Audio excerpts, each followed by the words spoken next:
Karena memang waktu kita dalam keadaan sakit, memang kita ini cuma mau tidur. Sampai kita perkataan, kalau kita mau mati juga dalam pelayanan, bukan kita mau mati di tempat tidur.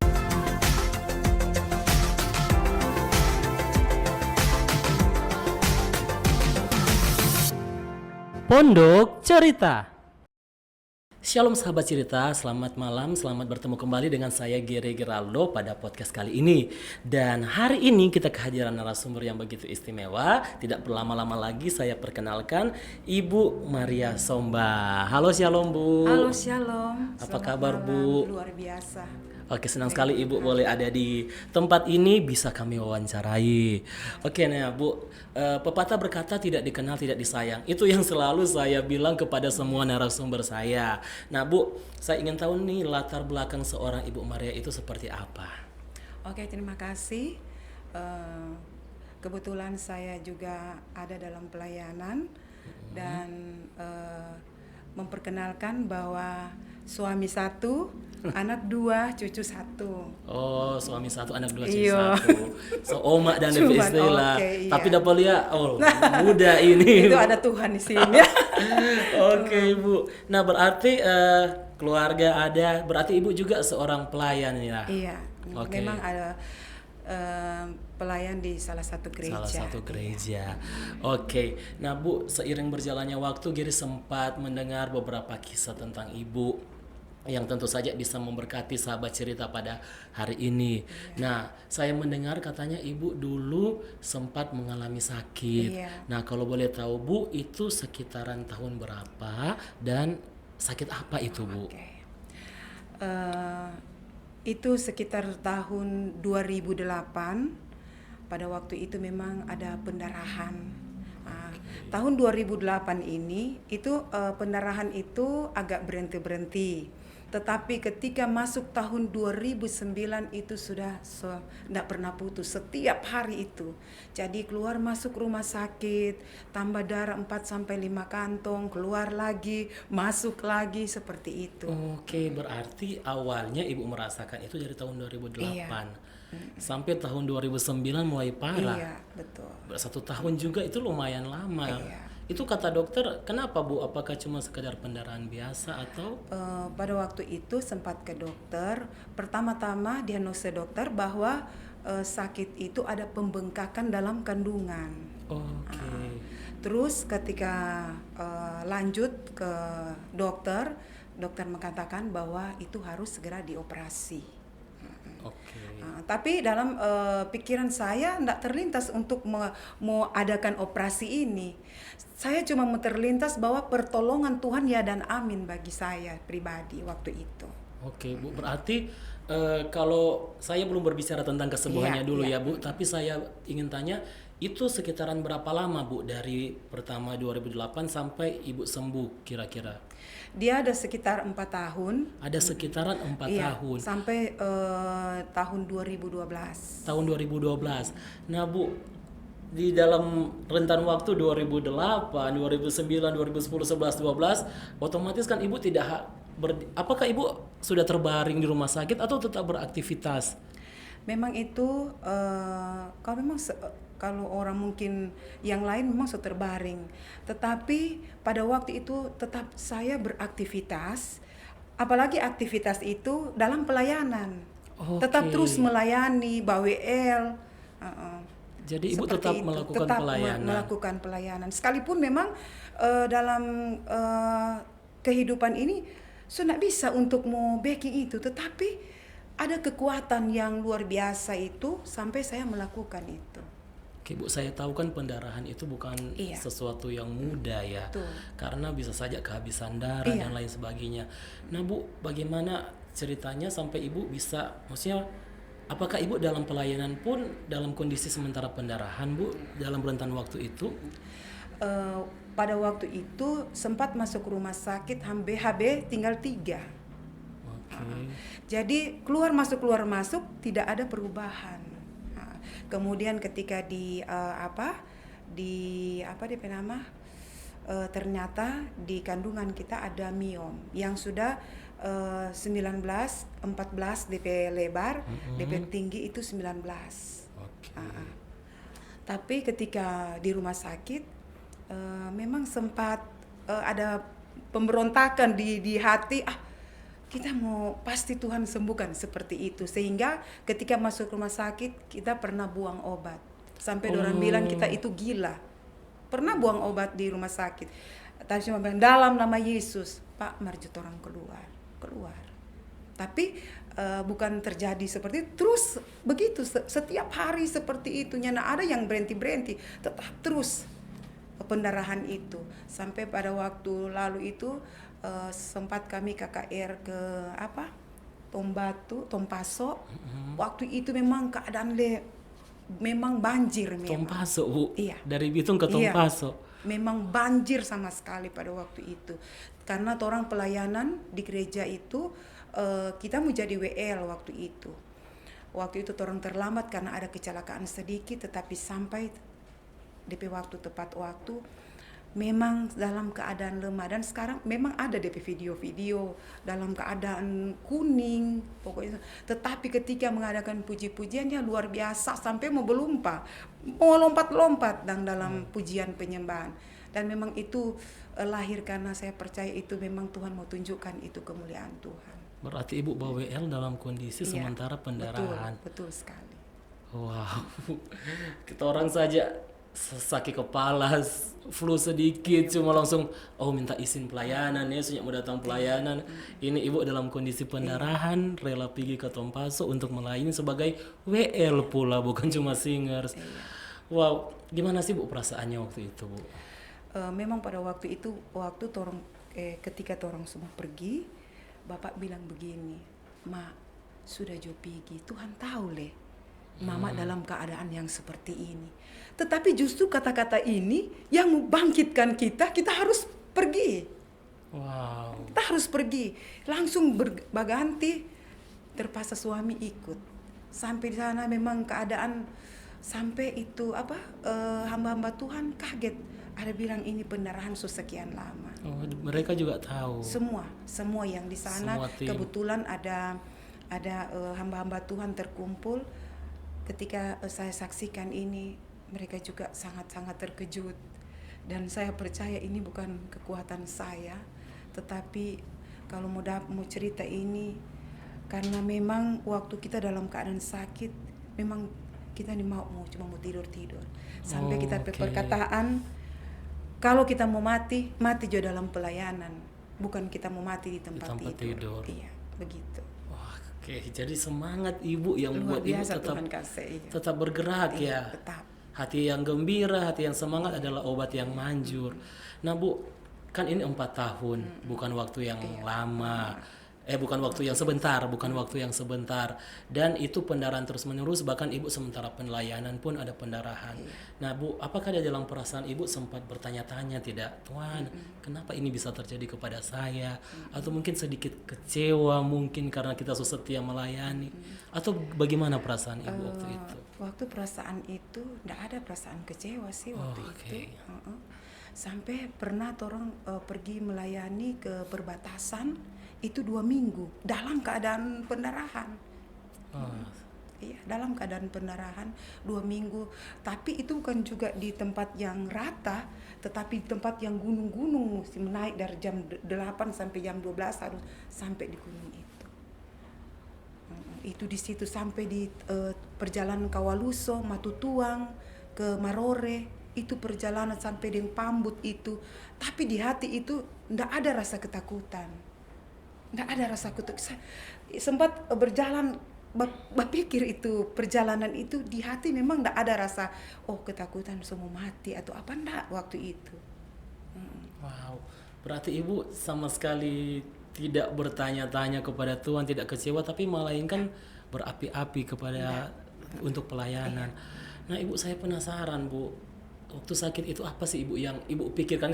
Tadi kan Ibu bilang tidak kecewa kepada Tuhan. Yang ingin saya belajar nih, karena kebanyakan orang yang sakit saja cuma sepele, seringkali hitung-hitungan, Tuhan masa kita sebegini, Tuhan mau kasih begini, Tuhan. Dan nah ini Ibu penyakit yang lumayan, yang luar biasa ya lah saya rasa. Apa sih yang membuat ibu tetap kuat dan ibu pikirkan saat itu sampai tidak mengeluh?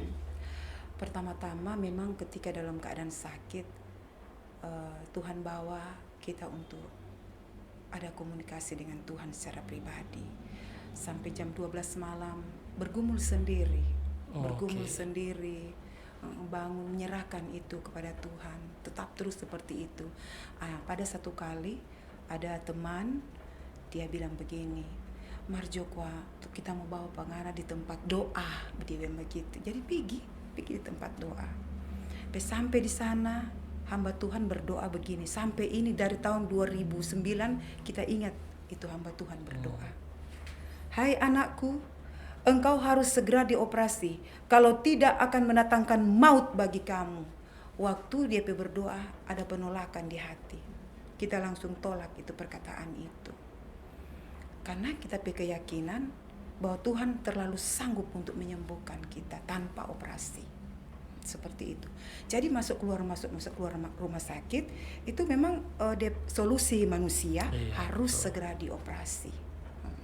Tapi puji Tuhan memang di hati waktu itu kita tidak pernah rasa ada kecewa ketika, karena memang dalam pelayanan terus ada pencerahan terus, sehingga ada dapat kekuatan untuk memang mau maju toh. Kekuatan itu yang luar biasa Tuhan kasih sampai tetap terus rindu melayan. Pak kadang bertelepon Pak Bapak, Pak ini sudah yo kalau mau hadir, kalau ada pendarahan enggak usah. Tapi ketika begitu DP waktu tetap mesti mau datang. Seperti ibu rindu. Iya. Oke, berarti yang saya ambil adalah komunitas itu, pelayanan itu yang bikin ibu tetap semangat terus. Ketika mulai lemah, semangat lagi. Karena ada orang-orang yang selalu menopang dalam doa, kemudian di situasi persekutuan itu yang membawa ada memang sukacita di persekutuan itu, teman-teman pelayan tuh. Orang memang sudah sama dengan orang-orang yang lain, tapi memang sama dengan satu keluarga. Iya, seperti itu. Oke, jadi berarti sebenarnya kalau orang sementara lemah, sementara sakit, jangan menjauhkan diri dari komunitas-komunitas rohani, tapi lebih mendekat supaya lebih semangat seperti yang ibu katakan tadi. Nah Bu, ini saya ingin melangkah 4 tahun adalah waktu yang panjang. Nah, gimana sampai akhirnya ibu mendapatkan kesembuhan? Oke. Waktu itu memang kita rasa ini nafas di sini. Wow. So ini boleh mau berjalan komandi ini. So ini boleh mau berjalan karena seperti begitu. Nafas seperti itu. Mar enggak pernah enggak pergi ke rumah sakit. Kemudian suami, anak kan 2. Suami, mak berdoa kok mak Pak Tuhan begitu. Kita berjawaban waktu itu, kita sudah terlalu banyak, tapi doa Tuhan ada jawab. Sudah terlalu banyak, sehingga kita meminta Pak Tuhan. Nak mampu meminta karena betapa Tuhan baik. Sangat baik, sehingga meminta sesuatu. Kalau mau meminta, minta seperti itu. Memang dalam keadaan memang dong bilang sekarat kan. Bawa di kamar doa, kebetulan di rumah ada kamar doa. Bawa di kamar doa. Solomano tidur begini kemudian dorang 3 di muka, dorang 3 menyembah Tuhan, dorang berdoa, menangis di hadapan Tuhan. Kita memang enggak minta kesembuhan, karena kita melihat dorang 3 berdoa, dalam hati kita begini dalam hati Tuhan, sedangkan kita manusia sayang lihat pada orang minta, apalagi Tuhan. Memang menangis, dorang penyembahan menangis, berdoa, bergandengan tangan, dorang 3 berdoa. Sehingga Bapak sampai sini, Bapak bilang, Mak berdoa, habis berdoa, berdiri, bangkit, berdiri. Kita berdiri. Kita memuji Tuhan.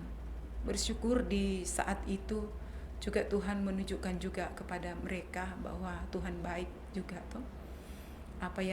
kerinduan juga ini anak bungsu tuh dia berdoa, Tuhan kasihan kita masih butuh tapi mama. Mau jadi apa kita kalau ada tapi mama Tuhan. Dan kita percaya anak dua ini waktu kita doa malam, waktu semua melangkah di Tuhan bawa kita, waktu mau melangkah semua masuk itu ada kita bilang anak dua. Jadi kita kembali lagi. Jadi kita pikir anak dua ini Tuhan titip supaya orang menjadi anak yang takut akan Tuhan.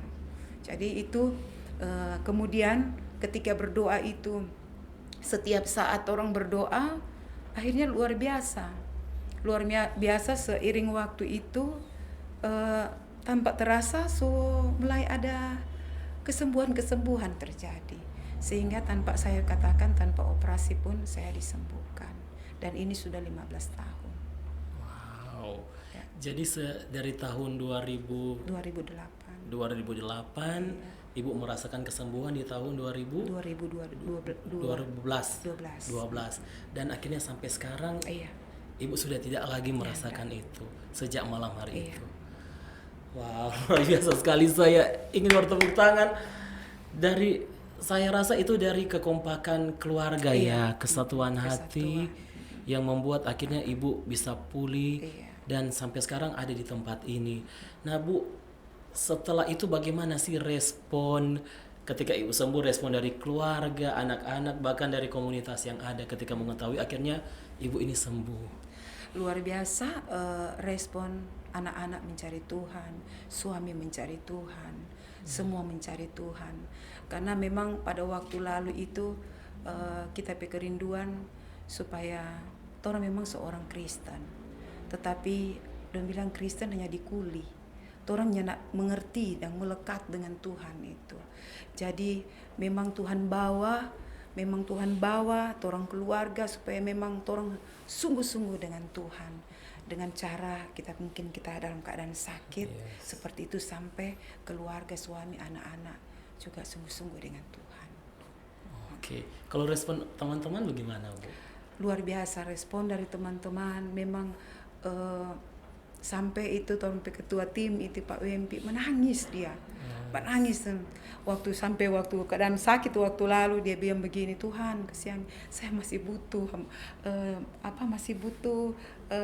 teman-teman pelayan seperti ini. Dia katakan seperti itu dan saya percaya bukan juga hanya doa dari suami, dari anak-anak, tapi doa dari teman-teman. Makanya sampai saat ini itu teman-teman itu sama dengan menyatu karena di saat memang orang dalam keadaan sakit itu memang membutuhkan pertolongan atau dukungan sebenarnya. Itu yang membuat orang ada kekuatan.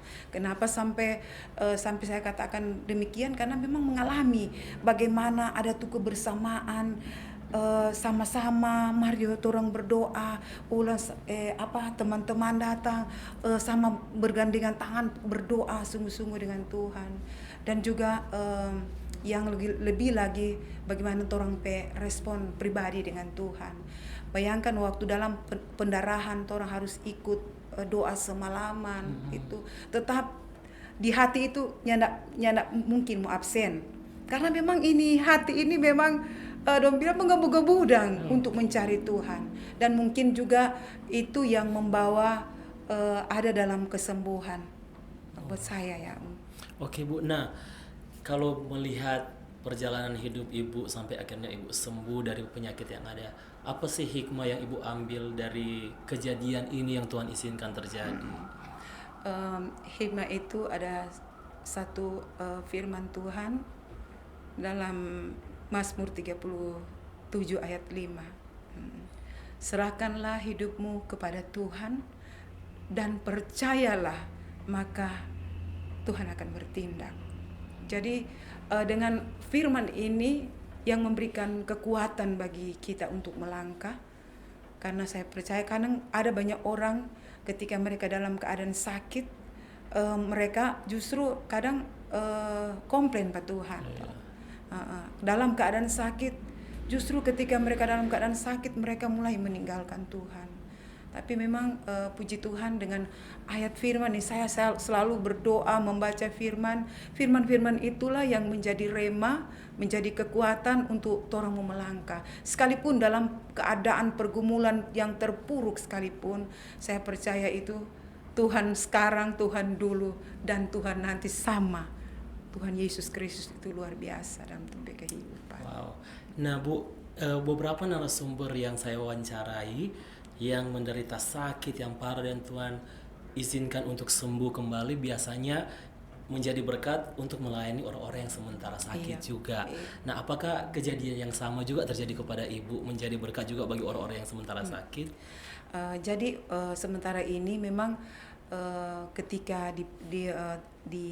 dipercayakan dalam pelayanan, ketika mendengarkan orang sakit, memang ini hati cepat sekali dan mau respon karena di sisi kita ketika dalam keadaan sakit, maka saya katakan bahwa orang-orang ini butuh topangan doa, butuh orang sharing supaya orang menjadi kuat, dan akhirnya terjadi seperti itu. Saya ada juga orang-orang yang dalam keadaan sakit selalu datang di rumah, sharing firman Tuhan, terus berdoa, kasih kekuatan, terus kemudian kasih nomor ketika ada perlu apa, silahkan telepon, orang sharing sama-sama.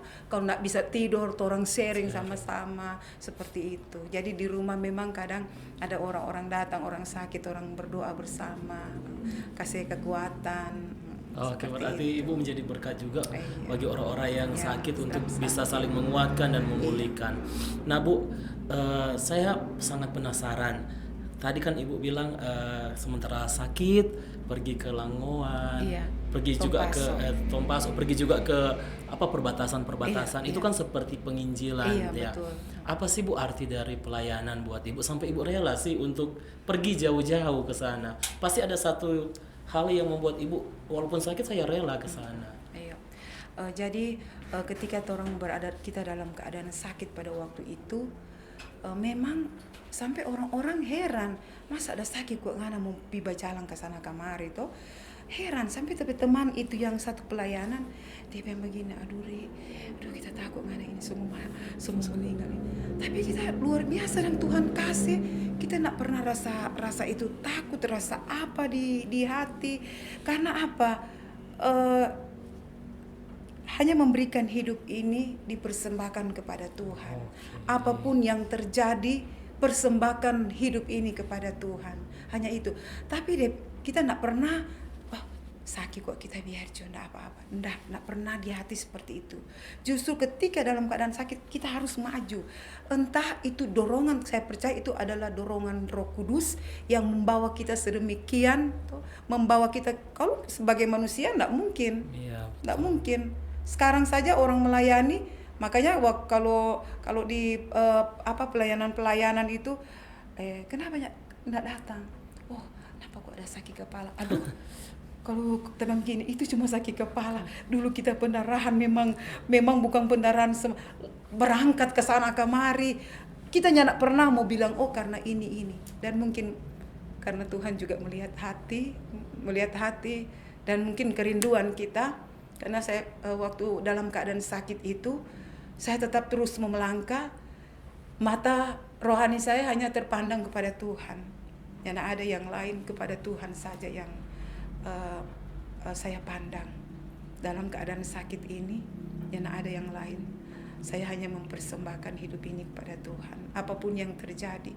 Sedangkan dalam keadaan pendarahan di kapal itu, sebenarnya sudah tidak boleh orang untuk pulang, karena dalam keadaan itu memang ada senai bendera hitam yang boleh pulang karena kencang di laut. Tetapi waktu itu juga saya itu tidak tahu berenang.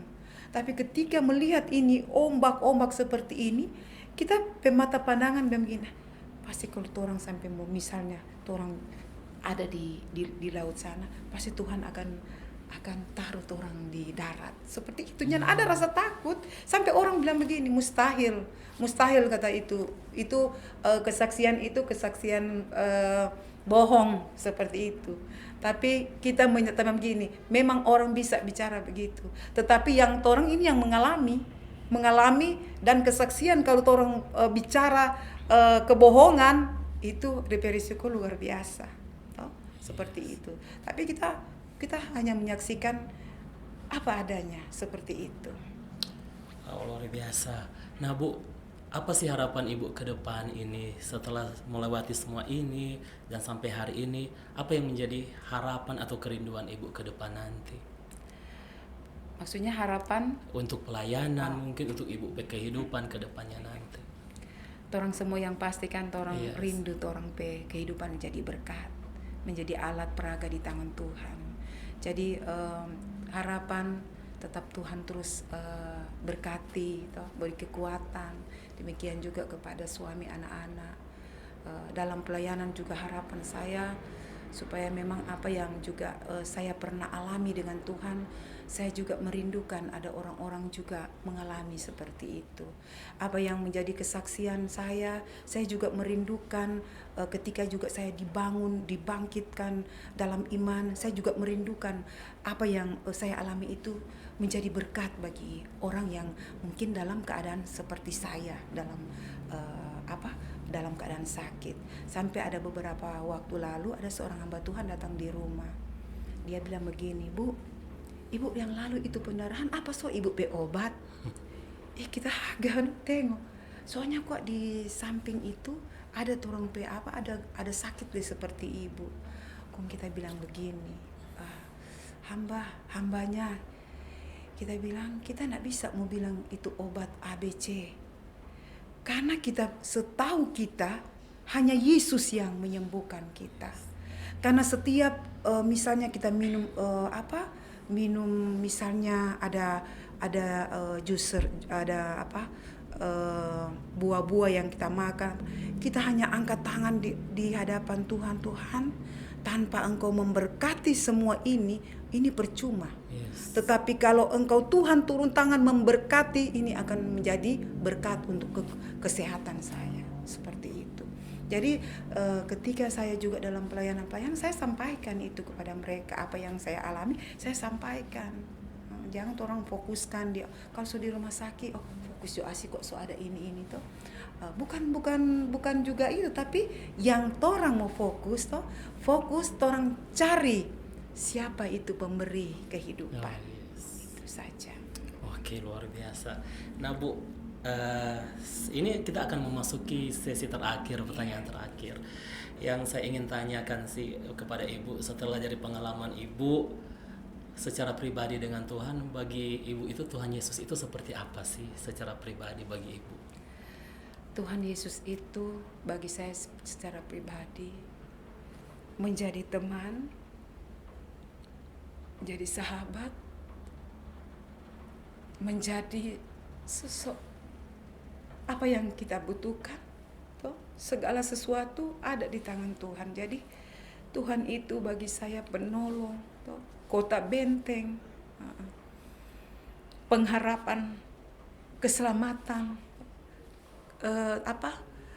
kesembuhan, pemulihan itu yang saya rasakan. Tuhan itu bagi saya secara pribadi. Wah, luar biasa. Saya sangat terharu, saya juga sangat diberkati dengan kesaksian yang Ibu sampaikan dan jadi pelajaran bagi kami semua juga ya Bu, karena kebanyakan pelayanan, latihan, apalagi kalau ujang, soalnya tidak mau datang, terlambat lelah pulang kerja, soalnya tidak mau datang ikut latihan atau pelayanan. Tapi Ibu dalam kondisi yang sangat terbatas bisa memberikan waktu untuk bisa pelayanan bagi Tuhan. Nah Bu, kalau boleh tahu ada ayat emas tidak Ibu bagi kami? Memang tuh ayat emas kita sempat bagi tadi dah. Iya. Dalam Mazmur 37 ayat 5, serahkanlah hidupmu kepada Tuhan, maka Tuhan bertindak.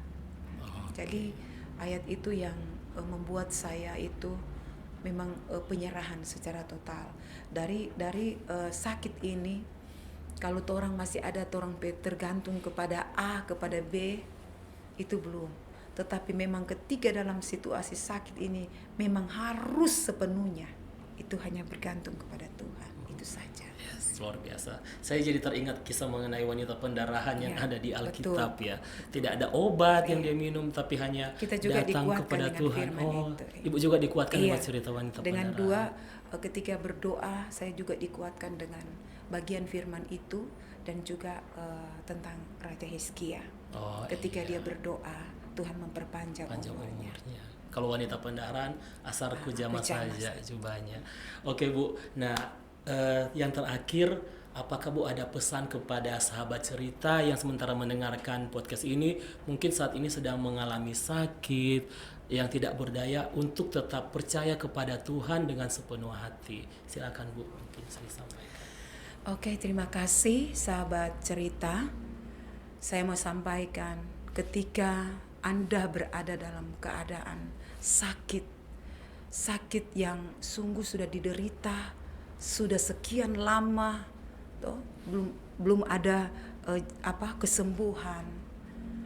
Dan di saat itu ada banyak kali kita mulai kecewa, toh, mulai stres dengan keadaan kita. Tetapi saya mau katakan di sini, engkau ada Yesus Kristus yang sanggup memulihkan. Semua cerita-cerita dalam firman Tuhan luar biasa. Semua perempuan pendarahan disembuhkan, yang lumpuh dibuat berjalan, yang buta dibuat melihat, bahkan yang mati dibangkitkan. Yesus Tuhan yang sama sampai saat itu. Dan saya percaya, saya diberikan kesembuhan. Saya percaya Bapak, Ibu, saudara-saudara juga ketika berharap, bergantung sepenuhnya kepada Tuhan, saya percaya Tuhan pasti menjamah Bapak, Ibu, saudara-saudara. Kiranya yang satu lagi pesan saya, bahwa ketika orang berada dalam keadaan situasi menderita, dalam keadaan sakit, ingat, orang harus bangkit. Bangkit, iman orang harus bangkit. Demikian. Oke, wah Bu, luar biasa sekali. Saya yakin semua di sini yang mendengarkan diberkati, teman-teman Pondok Cerita juga pasti diberkati dan dikuatkan lewat kesaksian Ibu. Dan sekali lagi terima kasih Ibu sudah hadir di sini, memberikan waktunya untuk memberkati kami semua. Dan terima kasih juga buat Bapak ya yang ada di studio di belakang kamera yang juga setia menampingi Ibu. Terima kasih sudah hadir di sini. Oke, dan sahabat cerita, demikianlah podcast kita pada hari ini. Saya yakin dan percaya teman-teman semua pasti diberkati dan dikuatkan lewat kesaksian dari Ibu Maria tadi. Tetap semangat, tetap kuat di dalam Tuhan jika teman-teman saat ini dalam keadaan sakit dan dalam kondisi lemah. Tetap beriman dan percaya Tuhan pasti sembuhkan.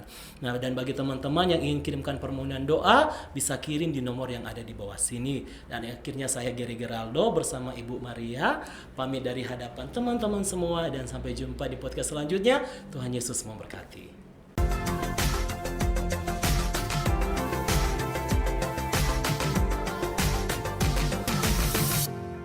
Pondok Cerita.